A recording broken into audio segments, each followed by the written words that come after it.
Verta to say a few words, but also tell us about the, ECA.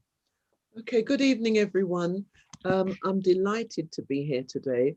Before I say anything else, I just want to thank CAN, the Caribbean and African Health Network, for partnering with us in Enfield, and thank Riyadh for making that link, because we understand you have, and we know you have so much experience in working with the African and Caribbean communities in Manchester and wider. And we're just so fortunate to have your time and expertise, because you have a number of people in the health services, medical services, who have so much expertise, and so many people from Caribbean and African backgrounds. So we're delighted. So I just had to say that first of all. And now to come on to, so I'm Avetta McInnes, the chair of the Enfield Caribbean Association.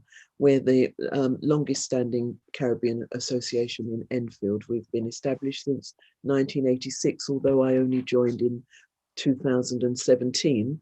I'm the chair. We have about 200 people in our membership, volunteers, etc., who are part of us in Enfield. And we work in the community, running luncheon clubs. We work with other organizations such as Reach Society. I can see Dr. Donald Palmer is here this evening, which is fantastic. We work in partnership with them and other organizations in London. So today is a very important day in that we know that on the 19th of July, it's going to be, in inverted commas, Freedom Day, whereby people will be mixing much more than they have so far. I personally feel very strongly that we do want to we have a strong drive to have as many people from Caribbean and African backgrounds vaccinated as possible. We know that the new variant is very contagious, and we know that we have lost a number of people in the last year, sadly. And we also know that we've lost a significant number of people from Caribbean and African backgrounds, and we really don't want to lose any more. I personally have lost 6 people that I know in the last year, and it's been very painful. Losing my cousin, who I was very close to, he was my daughter's godfather, and 2 of my school friends who were sisters, and 3 of the elders from our luncheon club. That was very difficult, especially as one of them went into hospital for a heart complaint, caught COVID in the hospital, and never came out. So it's real. And I currently have a cousin who's in a coma and has been since the 15th of February with COVID. So it's very real. And none of them at the time had the opportunity of having the vaccine. What I do understand is that having the vaccine gives you a better chance. They are less likely to be seriously ill. And for that reason, I know it's worth it. I'm sure if any of those 6 were here today, they would be in a very different position in terms of wanting to take the vaccine. So I just urge people to go to the clinics, talk, ask questions, because I totally get why people of African and Caribbean backgrounds feel so fearful, don't trust the system, don't trust the government, don't trust the NHS. And so having this sort of forum where we have Black doctors and medics who are sharing data, sharing information that's based on science, hopefully will draw people in and get people thinking and asking questions, and just through curiosity, um, taking the vaccine, and or at least going to places where they can talk to someone about it and have their questions answered. So I'm hoping that tonight many questions will be answered, and don't be afraid to ask difficult questions, because that's what it's all about tonight. Thank you. Thanks, Aveta. Those were really powerful and, so personal. So thank you. We're going to hand over now to Pastor Nick Chanda. He would introduce himself and say a few words. Hello, everyone. I'm Pastor Nick Chanda from Revival Christian Church of Enfield, which is part of the Redeemed Christian Church of God. and we've got a few more branches in the borough of Enfield. So we've been working on this group called COVID Resilience Group for some time, but we thought we needed help, and Khan has come at the right time.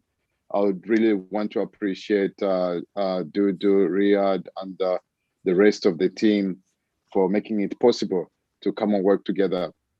As Oveta has already said, we're looking forward in a way we can try to engage people through this forum, those who haven't yet been able to take the vaccine, or those who need to encourage family members and friends and workmates to take the vaccine so that they have enough information. So our real desire for today is hopefully we can engage a few more people and be able to listen to their concerns, and also let the people be able to participate in what's taking place right now, as we have our deadline 19th of July. And so it's very, very important to take the vaccine. Personally, I've had the 2 jabs. I've had the AstraZeneca, that's the one I took, and I'm fine. And I've also experienced, on a sad note, seeing a church member died due to COVID. And last week I got a phone call. My best friend, when I was young, one of my best friends, he also died from COVID-19. So the message for especially to the Caribbean and the African community is that we need to get the right information, and anything that we feel we don't understand, this is the time to ask every question so that we have clarity and be able to make an informed decision. Thank you very much. Thanks very much, Pastor Nick, for those words and also sharing the personal moving experience. At this point in time, we're going to hand over to Dudu. We call her for short, and she would introduce herself. But Dudu is Director of Public Health in Enfield. Over to you, Dudu. Thanks, Charles. So I'd also just like to make a really quick personal note of thanks to everybody who's joined the call today and everybody who is watching on social media as well. I'd like to thank, of course, our speakers, but most importantly, those residents and others who are listening and asking questions and taking interest in the vaccine.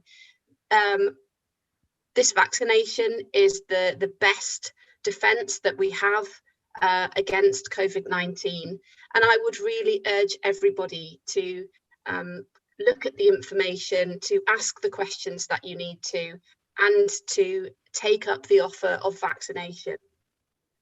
We hope that this webinar helps you with some of those questions and answers. We know that COVID has touched all of us, but we also know, and I can see that through our local data, that COVID has touched some communities, including the Black communities in Enfield, more than others. And in a moment, I'll show you very quickly some of the information that I have to evidence that. Now that society is opening up, we've talked about the Freedom Day. It's really important for us all to know that COVID has not disappeared and may not ever disappear. The cases in the borough are rising. And whilst that is particularly amongst younger groups, the reason that older people are not being affected to the degree that they have been before is because of the vaccine effectiveness. The virus will reach people who remain unvaccinated. And I'd really urge everyone to protect themselves by getting your vaccine. Vaccine gives us all the opportunity to avoid the worst effects of COVID. And on a personal note, I've had a vaccine, my parents have had a vaccine, my husband has had a vaccine, and I have urged everybody who I love and care about to take up this fantastic opportunity of being reassured that if even if you do catch COVID, you are much, much less likely to end up in hospital or worse. We know that in Enfield, 190,000 residents have already had their first dose, and nearly 158,000 have had their second dose. So a large proportion of Enfield residents have already taken up that opportunity. And I'd really like to urge everybody else to do the same. I'm going to share my screen now and just show you some of the data that we've been watching very closely and using to inform all the work that we've been doing.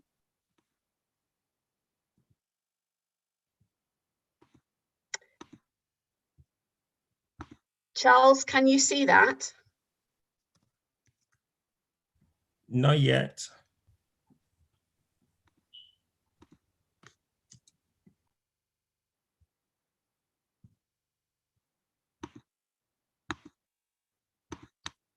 Bear with me.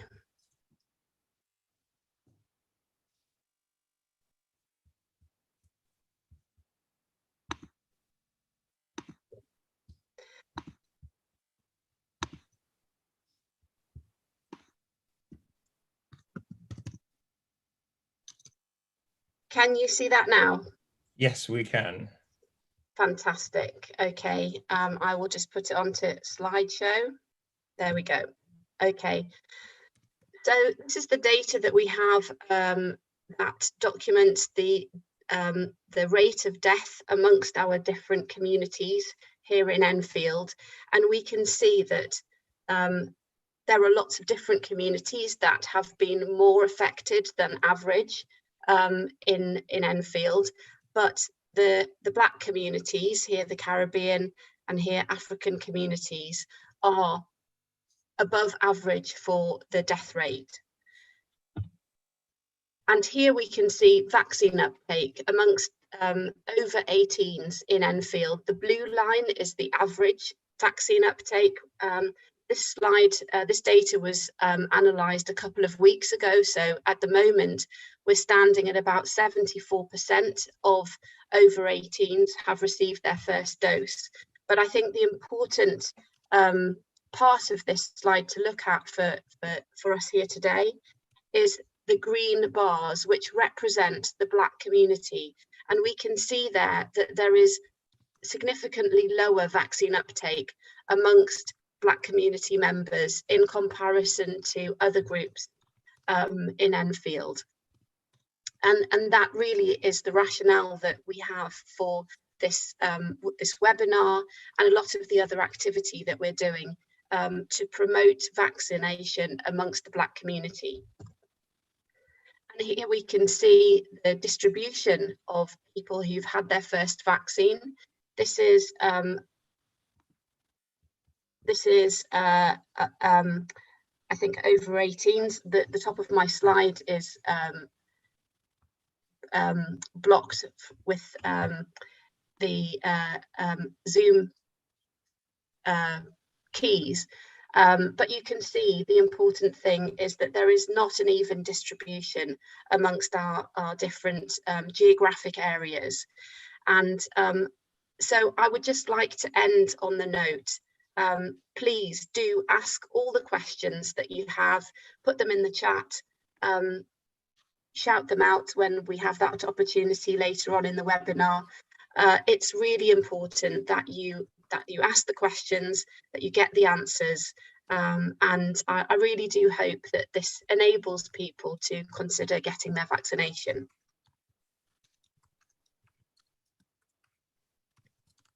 Thank you, Charles. Back over to you. Yeah, thanks for sharing the local data, Gigi. And I think this will resonate with many of the leaders on the call. At this point in time, we're going to hand over to Pastor Dr. Joseph Omofuma, who will tell us a bit about the vaccine, the speed of the production, which we know keeps coming up all the time, the concerns around fertility and other things he's been, picking up on the front line. So over to you, Dr. Joseph. Thank you, Charles. Good evening, everyone. apologies, I'm still in my scrubs. I literally rushed in from work and I haven't quite changed yet. So you'll forgive me that I'm speaking to you in my work clothes. Um, where do I begin? Let me introduce myself. So my name is Joseph Osage. Joseph Omofim. I'm a GP in Rochdale, a borough in Manchester. I have been practicing as a doctor for 21 years. Um, I am a partner in Rochdale and I sit on a number of boards and things. I am also the founding and senior pastor of Grace Community Church here in Manchester, by the grace of God. Been in ministry for about 21 years or so. Um, my involvement with I think what I'm going to try to do is basically give a very short snippet of vaccines, what they are, um, and sort of discuss a few myths and ideas that people have about vaccines, and then I'll leave lots of room for questions, because I think it's important for people to ask their questions and to clear their minds, if that's okay. I got involved with vaccines and things as a GP when one of the GPs who I trained under many years ago sadly got COVID and died. So it really struck close to home.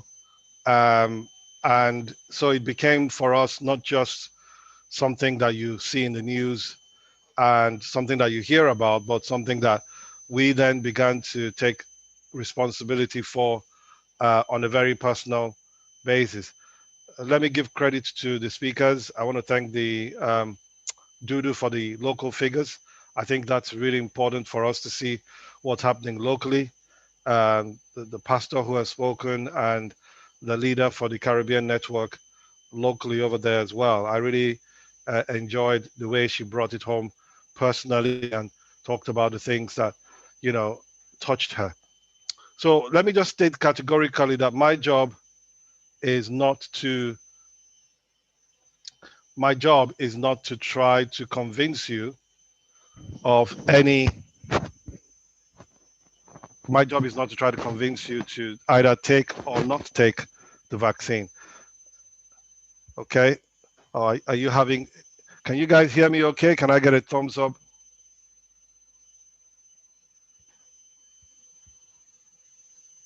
We can hear you. Okay. Thank you. Fantastic. Excellent. This is the fallbacks with Zoom, plus the fact that I've not had my required number of cups of coffee yet. Um, so yeah, that always helps. So my job today is not to try to per se convince you per se of whether or not you want to take the vaccine. I just want to present some facts to you. I want to give you some information, and then I want you to take it away and process it. If you ask me personally, if you were to ask me, I would say to you that you should please take the vaccine. I have had both vaccines. We were among the first GPs in the whole country to have the vaccine in our borough. I had my second dose in January 5th. So you can imagine, you know, we didn't waste any time with it. The reason why I say that is so that we can, you know, get it very clear, you know, in terms of our doctors taking the vaccines. Yes, we are, you know, and for good reason as well. Like one of the earlier speakers said, I believe that vaccine is perhaps the greatest weapon we have against the COVID infection or pandemic. I actually believe that it's it's the grace of God that has helped to develop this vaccine.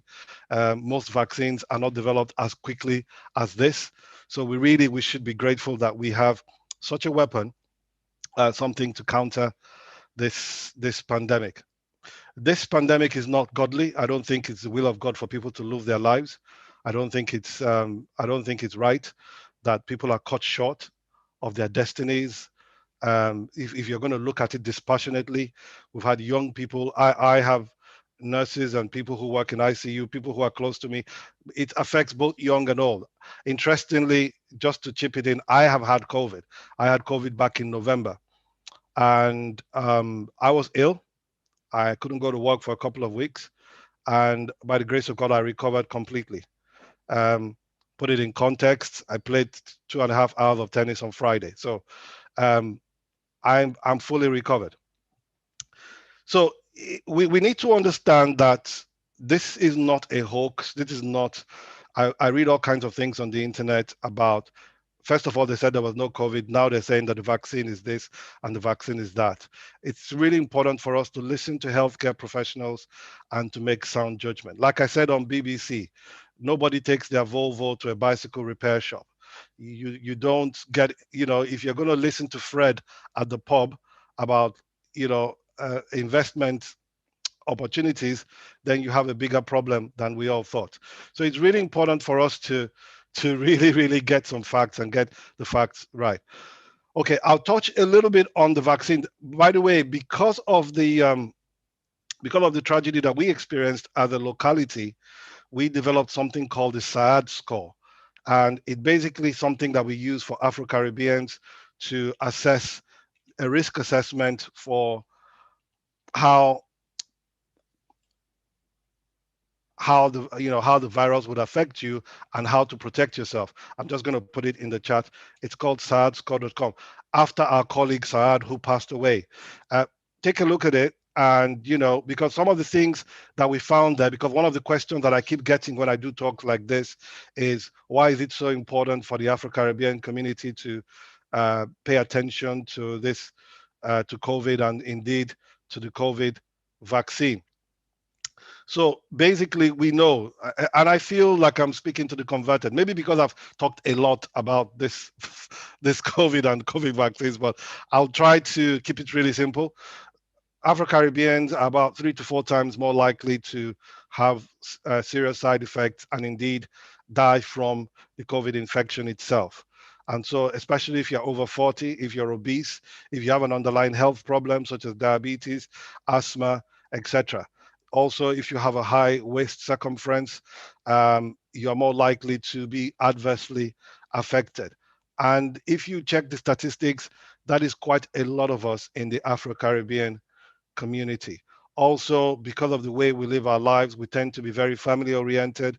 We gather in groups, etc. And so we are more likely to spread the virus and indeed transmit this more. If you go to SaadsScore.com, you will see some of the risk factors that are there and how we've tried to stratify it. And very humbly, I would say it has been adopted in our locality and indeed some other localities around the area for risk assessing people and how to do that. But that was at the very, at the sharp end of COVID. Now, let's talk a little bit about this vaccine and vaccine reluctance. Unfortunately, there's still a lot of myths going around. What is a vaccine? That's the question that I think we should try to sort of look into very, very briefly.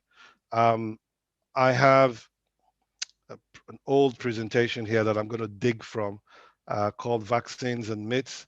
Vaccinations and myths. I'll share a few things that I'll see if I can share my screen so that everyone can see it.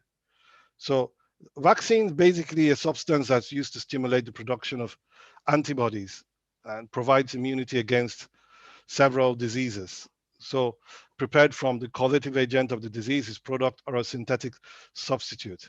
So basically the vaccine is not COVID, because one of the questions we are asked is, are they injecting COVID virus into us? And the answer is no. It's a part of a virus or a synthetic part of it. You take a little grip of the virus in order for your body to produce an immune response so that the next time you do have the infection, your body recognizes it and sees it. It's like, it's not a nice analogy.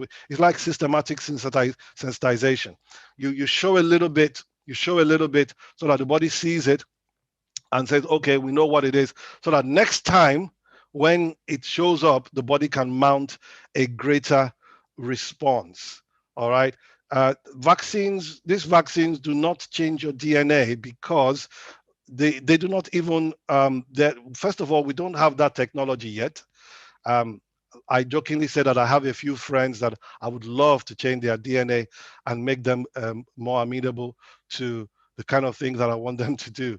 But if we had the ability to change DNAs, things like sickle cell and some other genetic disorders would probably be high on the list of things that we would want to be able to solve.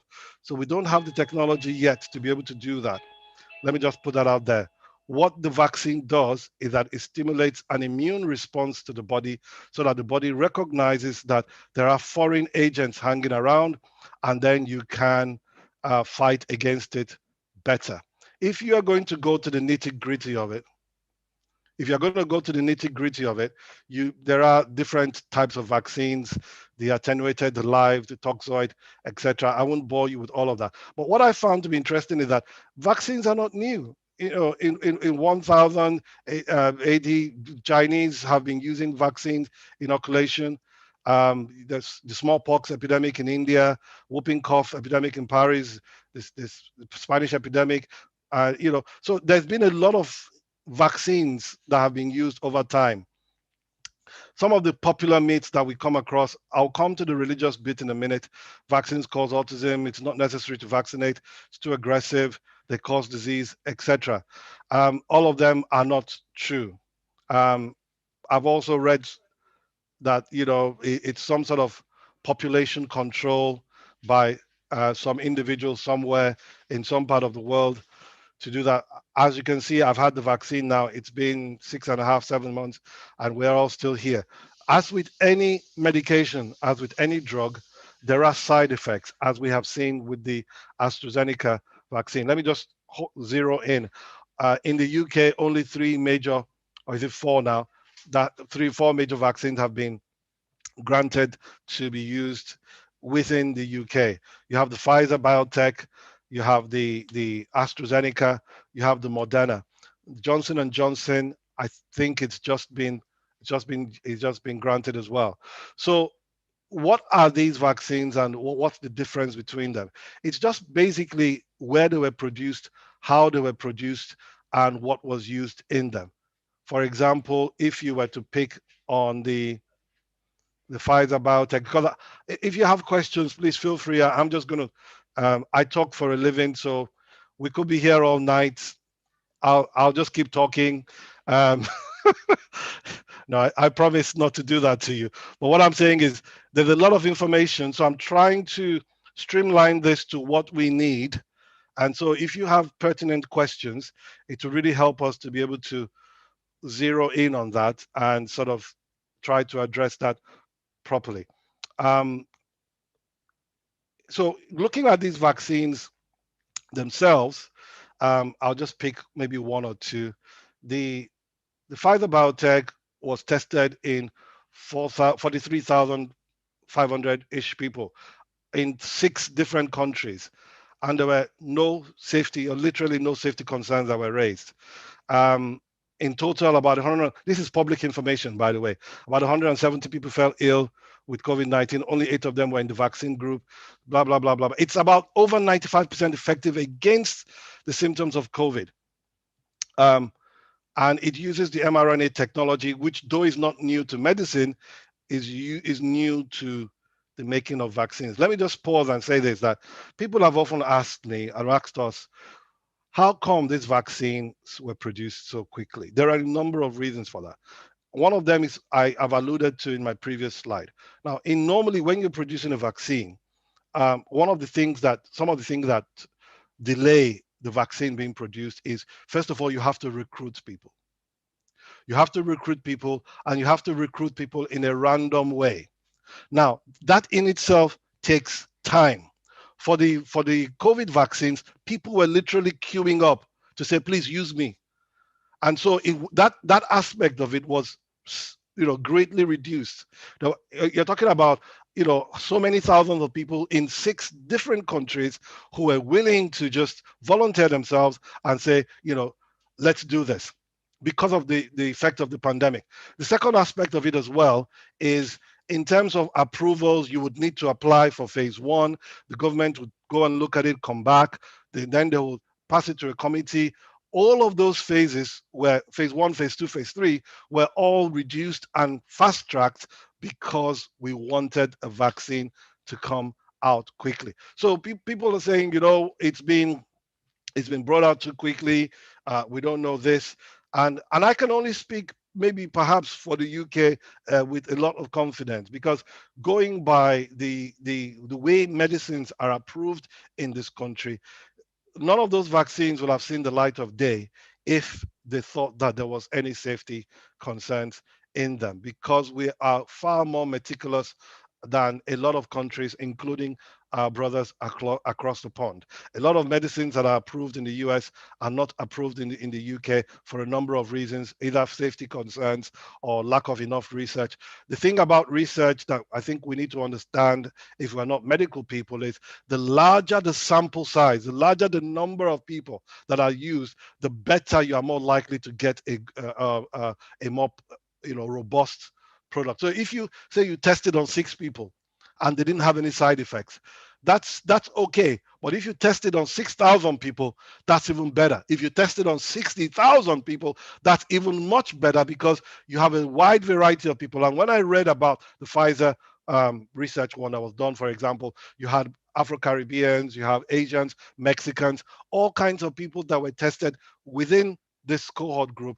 And so to make it a lot more robust and to make it more reassuring to people, the Moderna vaccine, which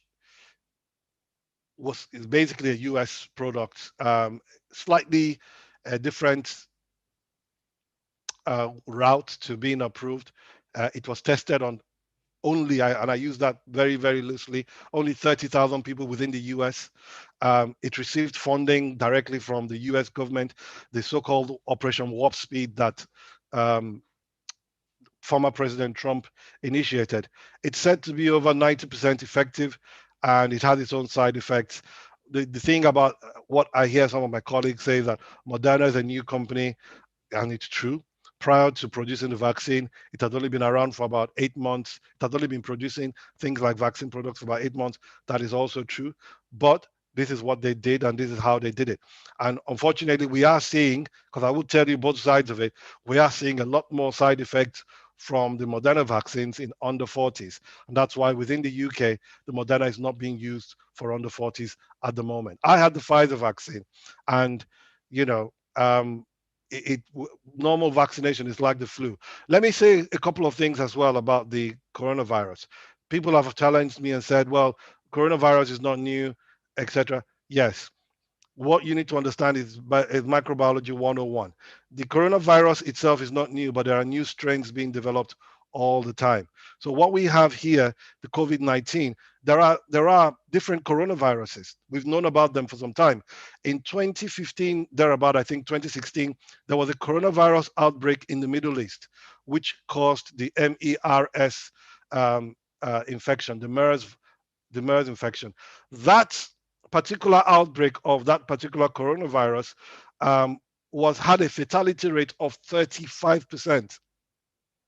35%. In other words, 1 in 3 people, nearly 1 in 3 people who got it would actually die. The coronavirus that we are battling with at the moment is only about 1 or 2% fatality rate, which is why some people in different parts of the country, in London, the Northeast, etc., have said, oh, it's just like the flu. It's not just like the flu, and I'll tell you why. The reason why it's not like the flu is because, number one, the infectivity is much higher than the flu. And number two, this particular virus, whether it's man-made or whatever theories you want to do, it attacks the immune system as well as the respiratory system. And so if your respiratory system or immune system is not robust, unlike the basic flu virus, it will cause more damage and more long-term effects. We've had people who have had scarring in the lungs, etc., etc., etc. Now, let me say this as well, that the vaccines, they do not stop you from getting the virus, but what it does is that it reduces how severe and how potentially fatal the effects of this virus could be on you. So this, as far as medicine is concerned, this vaccine is the best way that we have at present of fighting this infection. And that is just the important thing that we have. People have asked about the mRNA and how it works and things like that. I have a few slides that I will not go into at the moment.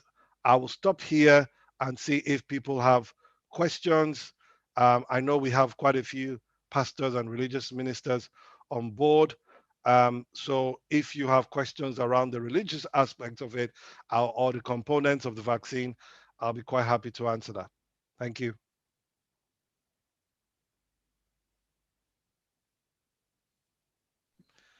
Thank you, Yvette, for clapping. You're the only one. Great. Thanks, Dr. Joe. So, are there any questions? I think we've got a couple of hands raised. Okay, great. Percy, do you want to unmute yourself and ask your question? Okay, just a quick one. As you were saying, you said the vaccine, it just helps to boost the immune system.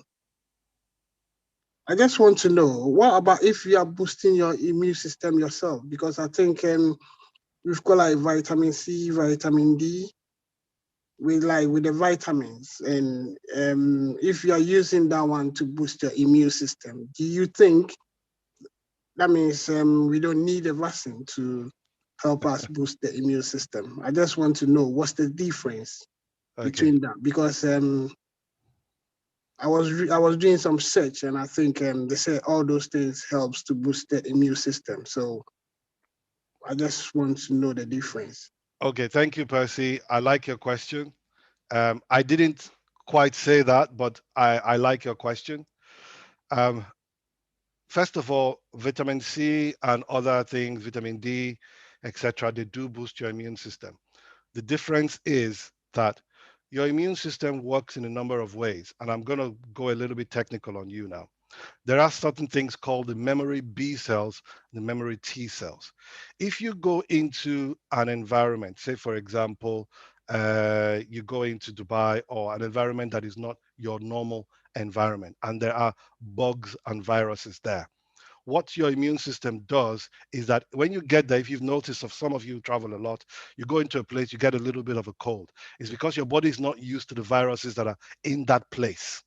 When you're in your natural, normal environment, because the bugs know you and you know them, your immune system is used to them. So in the same way, this immune system that we're talking about is not just your general immune system. What the vaccine does is that it's primes up your immune system in such a way as to specifically recognize the COVID, the COVID virus, not just other viruses. So this will not work against malaria. This will not work against typhoid. This particular vaccine will stimulate your immune system to be primed against the COVID-19. Let me give you an analogy. This was done by some guys, I think in China, Australia. When you get COVID, your body's immune response is about 600 times better, because now you've caught COVID. Because every time you catch an infection, your body then is trained to remember that, oh, we've got this infection before. So if an infection comes along, it will build a stronger response the next time. Now, that's if you get COVID, it's about 600. When you get the vaccine, it's about 60,000 times more that the body builds that immune response. That's the difference between you getting that infection and getting a vaccine. Vitamin C will not do that for you. Vitamin C will give you a general immune protection. It will not protect you in specific terms against the COVID-19 virus. Great. I think, Percy, you want to come back? Yeah, okay. When this COVID started, yeah, the hospitals were, the doctors were saying, when you take the paracetamol, it works. It helps it to calm down. If I may know, what have we got in that paracetamol? That beginning of it, they were using it to help people to calm it down. And I know a lot of people that they had it, and then they were just on the paracetamol. And after that, when they checked, they were okay. Okay, Percy, I'm not quite sure where you're getting your information from, but paracetamol was not used per se to treat COVID-19. Paracetamol was used to treat the symptoms of it, because if you had COVID, like I did, you have muscle pain, your muscles ache. As a matter of fact, I was aching in places that I didn't know I could ache. You know, all your muscles were aching. So paracetamol is a good start. Some people needed to have, or some people need to have stronger painkillers. Let's not derail from the facts, Percy. All these things, paracetamol, vitamin C, etc., are what we call in medical terms adjuncts. They're things you can add to help you. They don't deal with the virus. They just help you, they help you get by. All right. So the paracetamol is good. It stops you from feeling really, really down, but it doesn't do anything. And then a lot of people were having temperatures. So the problem with having a temperature, and paracetamol helps with that. The problem with having temperature is that if, for example, your temperature becomes too high, you can have a seizure. If your temperature becomes too high, your appetite goes. When your appetite goes, you become dehydrated. When you become dehydrated, your kidneys start to fail. If your kidneys start to fail, you will eventually die. So the problem with the COVID-19 virus was not even the virus itself. In many cases, it was all the many things that it was causing. So first of all, it removes the appetite. I couldn't eat. My friends made fun of me that finally I lost some weight, but I couldn't eat for nearly 2 weeks because it took away my appetite completely. Now, just imagine a frail 70-year-old or a frail 80-year-old that doesn't eat properly for 2 weeks. They get dehydrated. It affects their kidneys or their liver. They're going to die. It doesn't matter what's causing it. It's gonna be much worse. Then on top of that, if you then get an infection, maybe you get a bacterial infection. I remember seeing very heartbreaking story in Warrington. I went to do some work there, like I do, talk around, and there was a lady, 51 years old, Caucasian lady. The whole of her left lung was destroyed. Her lung had collapsed from COVID. And so she started off with normal COVID, as it were. Unfortunately, she developed respiratory symptoms. She had COPD, which is a chronic obstructive pulmonary disease. And she was a chronic smoker, etc., etc. Her lung collapsed. So by the time her lung collapsed, it wasn't even the COVID now we're dealing with. We're now dealing with the complications from the COVID. And she eventually died at the age of 51. If that's not a tragedy there, I don't know what it is. So these are some of the misconceptions that people have about the coronavirus and think that it's just a virus. It's not just a virus, because it causes a chain effect of reactions that is unpredictable. And we don't know who is going to get that very severe illness. We don't know who's going to get the mild illness. It's interesting. I had COVID. I passed it on very lovingly to my wife. My wife was more ill than I was. I told her that, it's because I grew up in Africa and, I have other forms of immunity, but that's a different ballgame entirely. So we need to understand that this is not something we play with. People are dying from this. People have died from it. And if we don't take care, there was a chap, a former lecturer in one of the churches I'd attended. He messaged me only 2 weeks before, and we were throwing banter because he lectured in the school that I finished from back in Nigeria. Only that he caught COVID a week and a half later, and he died. It's heartbreaking. If we had this vaccine then, I can guarantee you, this chap would not have died. My trainer who I talked about, Saad, would not have died, and so many other people would not have died. So I think the problem with a lot of things that people are not seeing the wrong end of it. If you were in hospital, if you ever worked in hospital, if you're a GP and you see real human beings being adversely affected by this, maybe our opinion would shift a little bit and we'll begin to take this pandemic a little bit more seriously. Dr. Joe, two questions for you. So, the Percy talked about vitamin D. I know many of us, in response to some of the webinars, so we make sure we have packs of them. But I was quite struck when, so I think the public health guidance is 400 IU, intake. But then we know many Black people have low levels, and when they do their vitamin D test, they need loading dose. But I was quite struck the first time when you mentioned that if someone was in hospital, from COVID, you could give the person 40,000, IU. And what we do have on the shelf is about 1,000 or 2 or 4. So whilst people are talking about immunity, what we actually need may be way high there. And I wonder if you could comment on that. And then the other thing we've seen as well is long COVID. And, I've heard about GPs who can't practice anymore because they have had long COVID, people who can't go to work. And I wonder if you could touch on some of what you're seeing on the front line.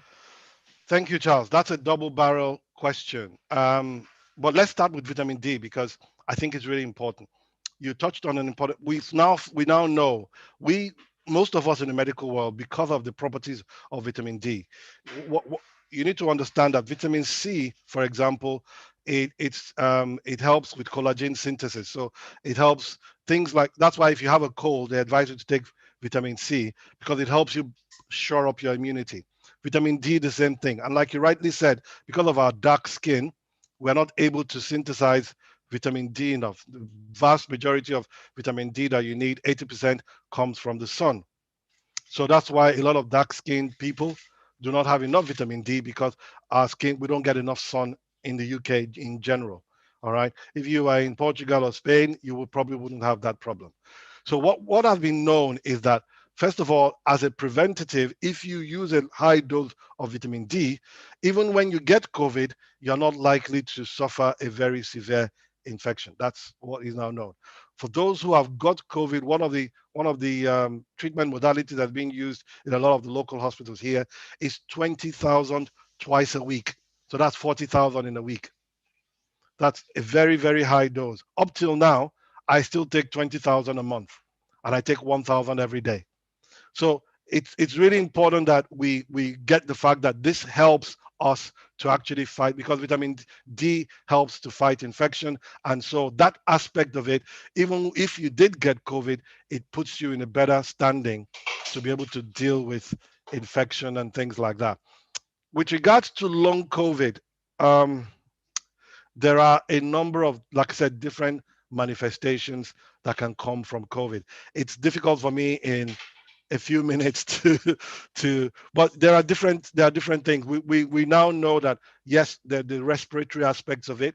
A lot of people who've had MRI scans and CT scans have showed that COVID can cause scarring in the lungs and inflammation of the lungs, which can cause continuous breathlessness and cough going up to 9 months after the infection. The fatigue that you get from COVID can last up to 6 to 9 months after COVID.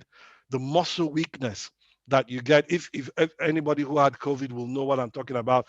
I felt like I had fought with Mike Tyson and survived, because you just feel aching in every single aspect of your body. Now you can imagine that persisting, that not having that energy going on for months and months and months, which is why some people are not able to work. Remember that with some viral infections anyway, you can have a post-viral fatigue syndrome, where the virus is still attacking your immune system, or the bits of it are still attacking your immune system, even though the virus is no longer there. The same thing with COVID. Unfortunately, there's a small percentage. I think it's about 3% of people that will have long COVID. Recently, they've even found out that it even affects the neurological system to the point where it causes depression, anxiety, and almost causing some other neurological complications. So this is not a joke. This is not some small or side infection. That is something that I feel that we need to pay attention to. I think Pastor Chanda's got his hand up. I'll give way. Just a quick one.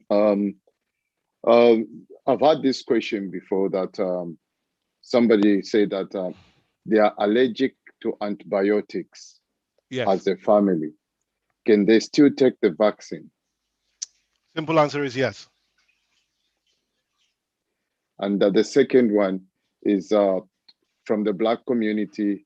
Some young women are afraid, saying that it may affect their fertility if they take the vaccine. What would you say to them? I would say that there's no evidence of that whatsoever. So at the beginning of the pandemic, because we didn't know a lot about COVID and we didn't know a lot about the vaccines, the advice was the first 3 months for people not to have the vaccines, or if they were planning to have children, not to have the vaccine. That has changed a long time ago now, because more research has been done, and it's now showed that the vaccine does not have that effect at all. So whether in male or females, it doesn't affect fertility or the ability to conceive. Is that okay?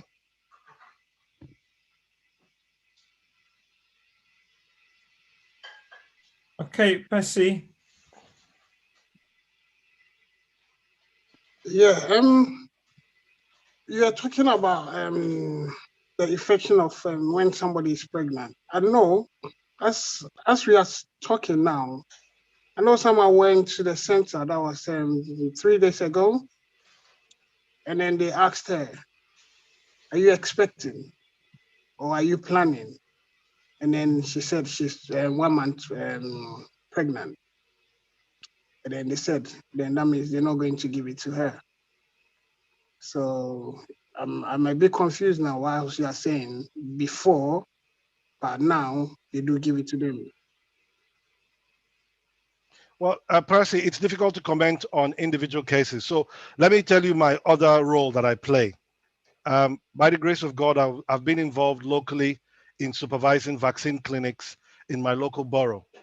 I sit on a board that supervises all other GPs within the local borough. And it's interesting because in my practice alone, we have about 12,000 patients. And in my local borough, we were getting vaccine clinics turning people away for all kinds of things. For Pastor Nick's question, you were allergic to antibiotics. An insect bit you some time ago and you developed an allergy, and they turned them away. So I had to write to the head of the vaccine administration and say, look, people are being turned away for frivolous reasons. Can you please correct this? And they did, and they had to make sure that either a pharmacist or a clinician on ground to answer those questions. So I can't comment on the individual cases, but that's not the information that's not the right information. And unfortunately, people have been given wrong information. So do I wonder if there's anything you want to add to that effect?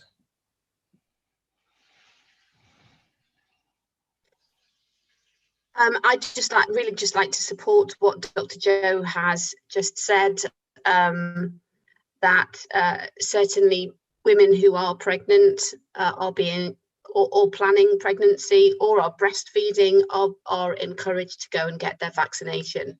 And we know that there have been women who were involved in the trials and who also have subsequently had their vaccinations, who have gone on to have successful pregnancies and successful births, and breastfed babies during the period that they have just received their vaccination.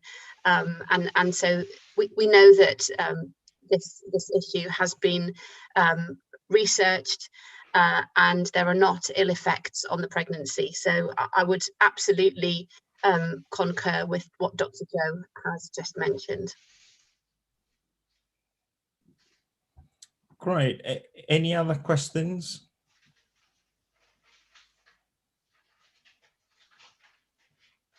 I think, yeah, Dr. Joe, you're on the front line, and you know, I just wonder whether you could share some of the reflections, you know, in terms of rates of people you seeing with COVID and the admission rates, and then now I'll go to Dudu if she has anything local to share as well, and then we will go to Oveta. Thank you, Charles. I think, first of all, I want to comment that whereas previously we were seeing a lot of deaths, hospital admissions prior to the vaccine being developed, that has dropped dramatically. I mean, it has dropped down by, almost 90%.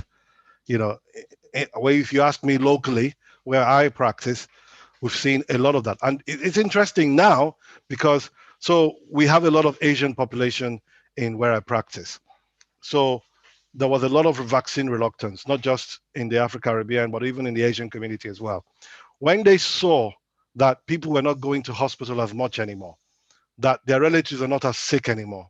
All of a sudden, they began to open up their mosques and places. And so the vaccine uptake, in fact, the vaccine sold itself, because people then began to see that people who are having the vaccine are better or are not as ill.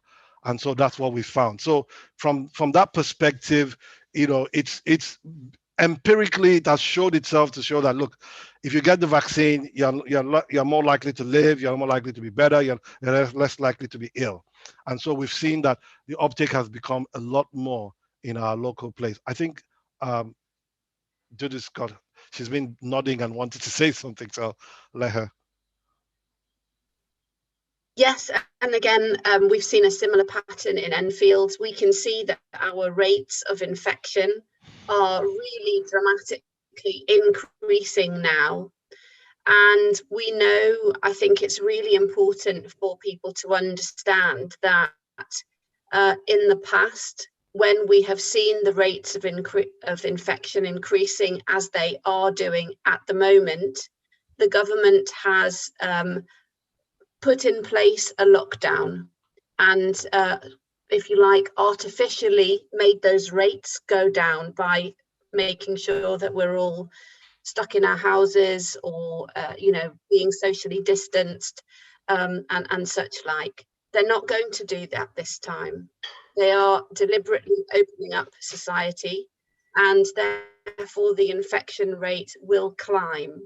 And it's really important. We know that in Enfield there remains thousands of residents who are not vaccinated, and we know that the virus will find those people who are not vaccinated, and there is a much higher chance, if somebody is not vaccinated, for hospitalization, for the complications that Dr. Joe has been talking about. And we know that the vaccination provides people with immunity so that their bodies can fight against the virus and prevent these complications from occurring. In Enfield as well, whilst we are seeing high rates of infection, we are not seeing the same rate of death that we have seen in the past associated with such sort of peaks. And that is because of the vaccination coverage. But we know that there remain people who are not vaccinated, and everybody has this opportunity, and I'd really just encourage people to grasp that opportunity with both hands, because it is there to protect us all. Yeah, sorry, let me echo something you said. Just last week, I had a family, lovely family. I've known them for years. The wife is in her early 40s, I think, or 44, 43. The husband is about 52, 55. They have been oohing and eyeing about getting the vaccine. All of a sudden, she got COVID. And her husband has underlying health conditions. Now, she rang me really, really upset, shaking on the phone. She's got COVID. She's passed it on to her kids. 2 of her children have it. Now she's afraid for her life and for their lives. Her husband will not come out of the room. He's not having panic attacks. He's at the verge of developing a mental health breakdown because they are not vaccinated. And I said to her, all of this could have been prevented just by you getting the vaccine. All of this, because she's a lovely mother. I'm not saying this to slag off a patient. It's because I was so close to the family. I've been treating them for years. I've seen the children grow up. So the other point that we've been making is, if you don't want to take the vaccine for yourself, take it for your loved ones around you, for the vulnerable people around you, for the people who have less faith, if you like, or for the people who have underlying health conditions. For whatever reason, even if it's not for you, for the people around you who you are likely going to protect, please take the vaccine for them, even if you have no other good reason to take it for yourself. And thanks, Dr. Joe. I'll bring in Oveta, and then Dr. Joe, one of the questions. Yeah, okay, go on, Gigi. I think we'll let Ovette say something, if that's okay. If you would, I'm just thinking about going forward now, the future. So we're opening up. We've had the vaccine, most of us here. What's the likelihood for having to have boosters? Because that's the other thing that we're going to be having to talk to people about in the autumn. How do you think things are going to play out going forward? Thank you, Ovette. It's already been muted that by September, October, we should have boosters. It's already on the cards. As a matter of fact, I read a paper with a friend of mine who's an academic. It's been showed that if you had the AstraZeneca, that you should be offered the Pfizer so that your immunity gets boosted even more, and vice versa. So there's a lot of research about crossing. Initially you couldn't cross them, and because the potential side effects. But what they've seen now is that the boost is even better. So watch this space. We have been approached already about a possible September rollout, October rollout for over 50s and over. We have already been approached about that. So obviously, see, the problem with these things, of course, is manpower and all of the other things. And GPs are not going to just do this additional work without getting help for it, because we need to employ more people, etc., more systems in place and things like that. So it's the government, all of that is in consultation, but we've already been approached about September, because what we found is that it's been so good in preventing illness and things that we want to start doing something by September, October. Thanks, Dr. Joe. I'm going to bring in Reverend Valentine, if you want to say a few words. And then, Dr. Joe, I'm going to come back to you, because I've had a question about people who had some side effects for the first dose and are hesitating going for the second dose. But I'll bring in Reverend Valentine first. Yes, I just want to say a big thank you, Dr. Joe Dudu, for your excellent presentation and all the clear answers. Really, I've been at the forefront of this vaccine campaign since March, really. And people were wondering, why are you fighting? Are you employed by NHS? I said, no. Because I've seen back in November, December last year, I called people, they were arguing with me, don't allow this to happen. In January, I called them in a hospital, and some of them died. And the wife, the children, actually, I saw their children, 14, 16 years old, spitting blood. So really, I know what it is. I've seen members of my community since the March alone. I did a 10 funeral from March alone. So there have been so many issues. That's why I threw everything that I could in this campaign, explaining. We have Dr. Duru Jaye here. I've been in partnership with him to explain. So my strategy is education, explaining, bringing people out, because it's the life of our people who so really, that's why I really appreciate all what you have done, all this initiative. We are working in partnership with Grassroots Caribbean Association. So I'm the minister in charge of Edmonton Methodist Church. Dudu, we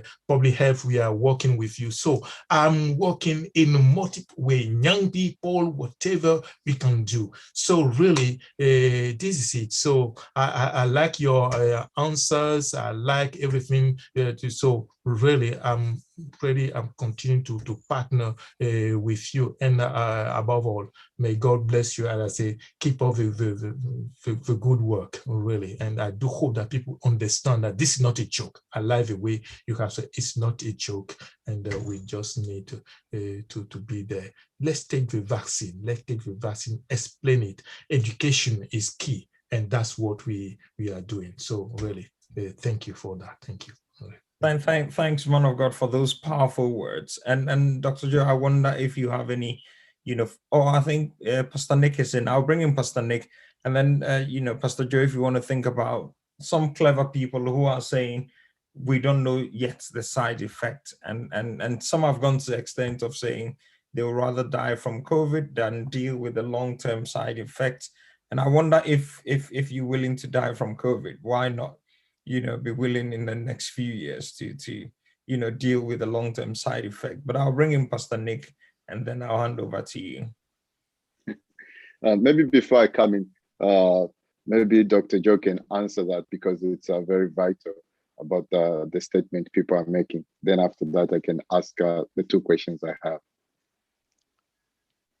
Well, thank you, Pastor Nick, and thank you, Charles.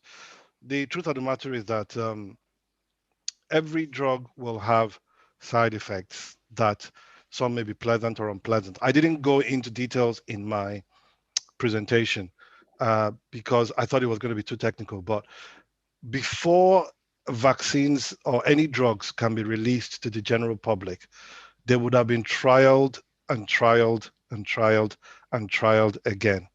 There will be a few side effects that will be there that they will not, but there will not be things that are so fatal or so terrible. That's why the Moderna one surprised everybody. But if you remember, the Moderna was not produced in this country, and it was fast-tracked in the US. I alluded to something earlier on, that we have different standards in the way we look at medical. There's not been any report, nearly zero, about the Pfizer causing any major thing. Nearly zero, to the point now that Pfizer vaccine is now being approved to be used for young children. That is massive. So here is the deal. For those people who are skeptics, I'll give you a little story. Paracetamol, according to the British National Formulary, is not licensed in neonates or in very young children. However, when you get to the SCBU, the special care baby unit, if they're desperate, they will use it out of license in order to save that baby's life. Paracetamol. So for those who, and I know there will be some people, the truth of the matter is, Charles, and everybody listening, there will be a cohort of people who will not take this vaccine no matter what. That's okay. That's your prerogative. And that's why when we've been asked by the government, we have told them, please do not make the vaccines compulsory. You will only feed into some people's negative mindset. Let's keep trying to convince. Of course, for healthcare workers, we encourage everybody to get it, but it shouldn't be something that is compulsory that you must. We would love for everybody to take it, but let people make up their minds in their own time.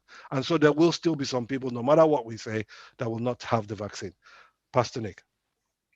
Thank you. What would you say to Christians who are saying that? Pastor Nick, okay. I just wanted to come in on that and just provide a little bit more information. Go ahead.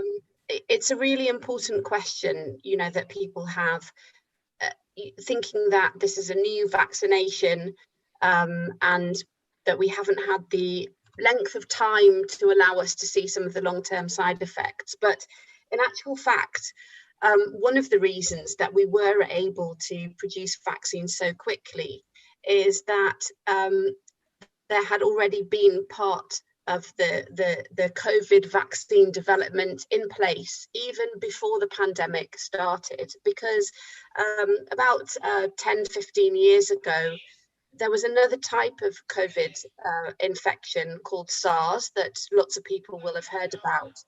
In Britain and in Europe, we weren't so affected, but certainly in Asia and in the Far East, this was a really serious problem. And that was also a COVID virus. And vaccine development for COVID viruses actually started then. So that gave us a kind of 10, 15 year head start, if you like. Dr. Joe's already mentioned the MERS virus, again, a COVID virus.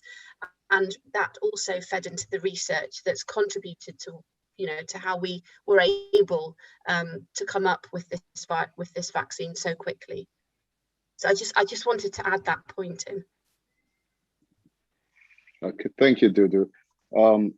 My main point, two major questions I have for you is one, on the Christian perspective, that Christians were saying that they can't take the vaccine because it's part of the 666. And apart from that, they are saying they are protected by the blood of Jesus. What would be your message for that? And the second question is, what is your final appeal to the Black community, the Caribbean and African community, to take the vaccine? I'll pause there. Okay, thank you, Pastor Nick. I have heard this talk about 666, and it's picked up from Revelations chapter 20, for those of us who may not be familiar with the Bible. And it talks about the mark of the beast being on people's forehead and on their hand. The last I checked, there were no vaccines being given to people on their foreheads, and or indeed on their arm. No, I'm serious, because, Pastor Nick, we need to get people to read their Bibles a little bit more, because there's no correlation at all between what's been written in Revelation. I'll even go you one step further. There's a little substance that was used in the vaccine called luciferase. Okay, it's a marker. It's like what's it called now? A biomarker that's used. It's actually developed for cancer patients to see whether the chemotherapy the uptake is being maximized. And so it was used again in the process of this vaccine to see how much uptake. And people have picked up on that because it sounds like Lucifer, and people have picked up on that and said there's something wrong with that. So all of these things are rumor mongering, and they are not true. They're not true. It's not the mark of the beast. If it's the mark of the beast, then either the Bible is wrong, or we need to change the location of where the vaccine is being given, and start giving it to people on their foreheads, so that it marries up with Scripture. But obviously, that's not the case. So, sorry, I forget the other thing you mentioned about Christians and. The final thing I said, what would be your final appeal to the Caribbean and African community to take up the vaccine? Thank you. I said this before on the BBC, and I'll say it again, that it's very, very sad. I feel personally sad that this virus affects our community the most. We were the lowest ethnic group to step forward for vaccine trials. We are the people who are the lowest in taking up the vaccine, and yet we complain that there's inequality and things like that. We need to step up our game and make ourselves counted. Like I said before, even if you didn't want to take the vaccine for yourself, please take it for your loved ones. Take it for people around you, and just remember that because you're Afro-Caribbean, you are more prone to having the consequences of COVID. And so I would appeal to you, if only on that basis, to please take the vaccine if you may.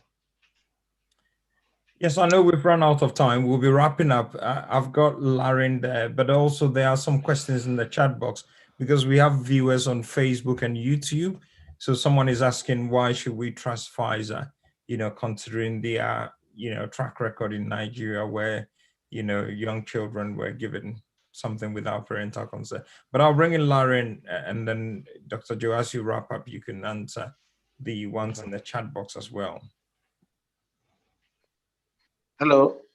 Yeah. Yes. My contribution is the last question about Christians saying that they were protected by the blood of Jesus. Yes, I missed that one. I knew there was one. Please go ahead. And I want to make a comment about that. You see, yes, Christianity, we have to have faith that we are protected by the blood of Jesus. But we have to realize that sometimes many of the innovation, many of the discovery that we have is because God has released that knowledge. If God Almighty did not release the knowledge of how to make vaccine, we would not have the knowledge. And that's one way to do that. And God in himself will not come down. He sends something for us to help us. And if, like we said, if we read our Bible, we will know that many of the Christians who don't want to take treatment should learn that the first use of kaolin poultice was when, I think it was King Hezekiah that had a tumor or an inflammation somewhere, and he called Elijah and he made kaolin poultice to relieve that. So God gives us knowledge, and it's the knowledge that God has given the scientists to discover, to know how to make vaccine. And so every knowledge, if we believe that every knowledge comes from God, this vaccine also comes from God, and it is ordained by God for us to have it. It is the only way for now to get us out of this pandemic. Yeah. Thank you, Pastor Durojai. Let me just say a few things as well. If you think about it, penicillin came from silkworms.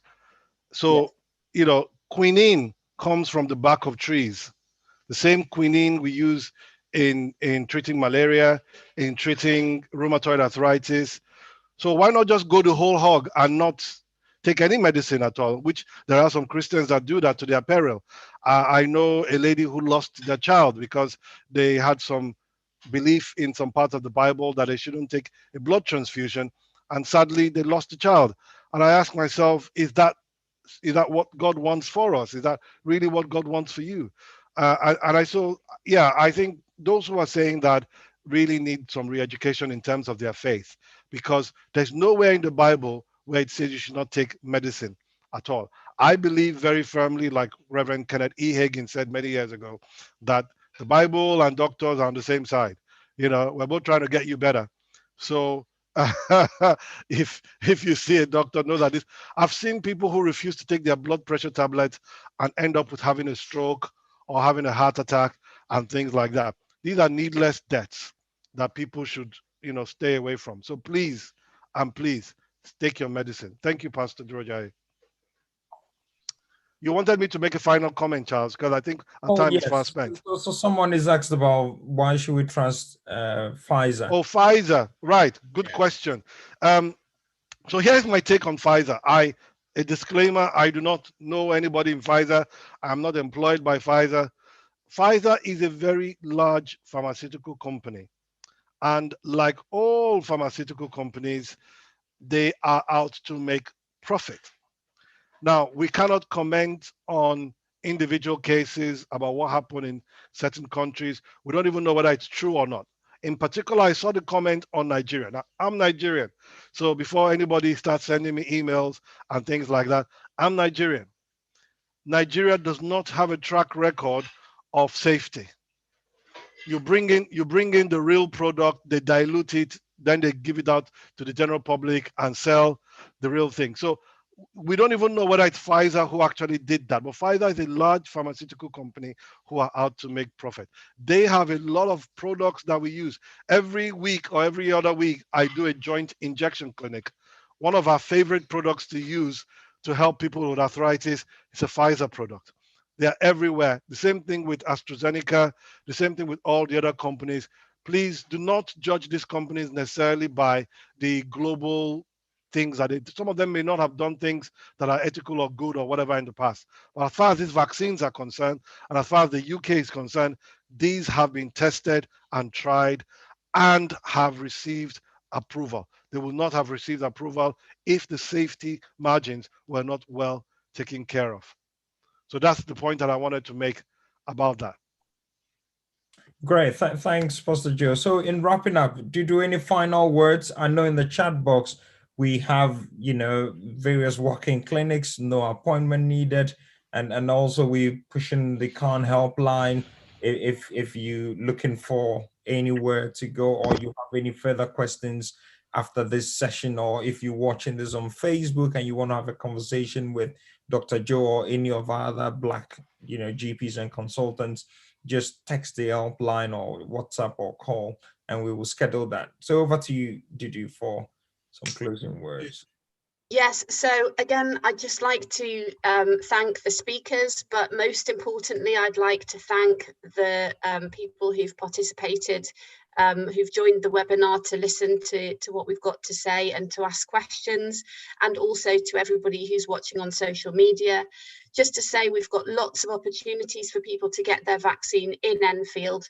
We have a walk-in clinic 7 days a week, 9 till 6 at Carlton House and Evergreen Surgery.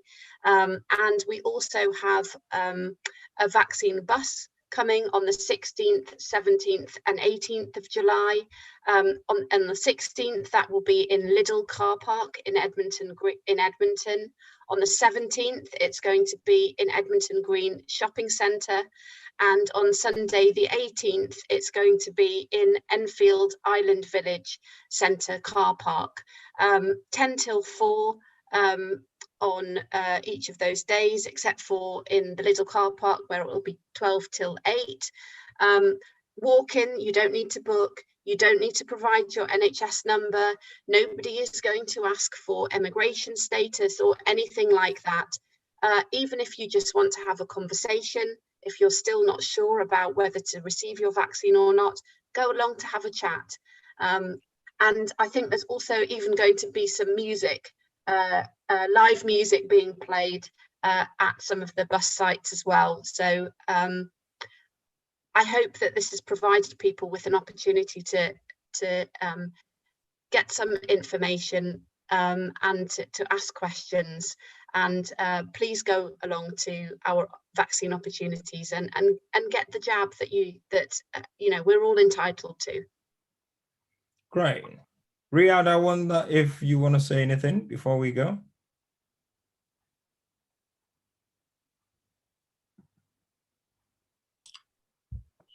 Oh, thanks, Charles. Yes, yes, I'm from the CCG in Enfield, North Central London CCG. Just wanted to say what a great event this is. The COVID vaccine jab is the best defense that we have.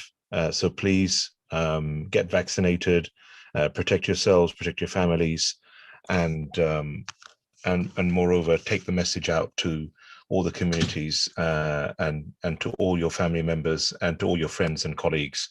Let's all get protected and let's all move forward. And thank you again for contributions by all speakers today, to Enfield Caribbean Association, to Pastor Nick, all the other pastors and GPs on the call as well. It's great to get all these the cluster of local trusted voices assembled here today. And thanks for organizing this, Charles. Great. Thanks everyone for being so kind and generous and giving extra time. I think, oh, okay, Reverend Valentine, you've got your hand up. Yeah, yes, a quick question, please. If someone is due to travel and need a PCR test and takes a vaccine, maybe 2 weeks or a week, just few weeks, will the PCR test show positive, or will that have any implication on the PCR test? Do you want to respond, or Dr. Joe? No, it won't have any impact on the PCR test. And certainly I know for some people that I've spoken to, the requirement that people are double jabbed for some countries has provided a bit of an added motivation to get jabbed, so that people can visit loved ones and go on holiday. Dr. Joe or Dr. Valentine, I don't know whether there's anything else that you want to add. No, I think you're absolutely spot on. The PCR test will not have any effect on that whatsoever. So taking the vaccine will not make the PCR test being like positive? No, No. you shouldn't do. Okay. Thank you. Great. So thanks everyone once again. We will keep engaging. We will share lots of assets and videos via WhatsApp. Once again, over to Pastor Nick, Reverend Valentine, and the other local contacts down in Enfield. We look forward to working with you a lot more. And on Saturday, we would have another webinar. So Saturday morning between 11 and 12:30, we'll talk once again about the vaccine. but this time around we would have, you know, a consultant in emergency medicine, as well as one of the, you know, key people involved in the development. So I learned today they call vaccinologist, you know, so there's one based in Oxford who worked closely with the head of, you know, the lady Dame something who developed the, you know, AZ, and he will be on the call as well, because one of the things people keep asking about, oh, would this work on Black people? So the data that, you know, Dr. Joe talked about, I mean, he will break that down, you know, a bit further. So we delighted once again to have, you know, one of the people involved down in Oxford coming along, you know, and offering some reassurance and touching on some of the data and what they're seeing, as well as the protection and the efficacy and all that, you know. So please don't miss that Saturday morning, you know. And yes, the journey continues. One love, first jab, you know. If you've had your first one, go for the second one, and let's protect one another. Thanks everyone once again for your time, and enjoy the rest of the evening. Spread the word. The YouTube and the Face links are there. You know, just share it with people, and you know, any questions. There's no silly question. We're here. The helpline is there, and I'm sure the team down in Enfield and other doctors will make time to really respond and offer any reassurance needed. Have a lovely evening. Charles, thank you to you and your team as well. Thanks. Thank you, everyone. Thanks.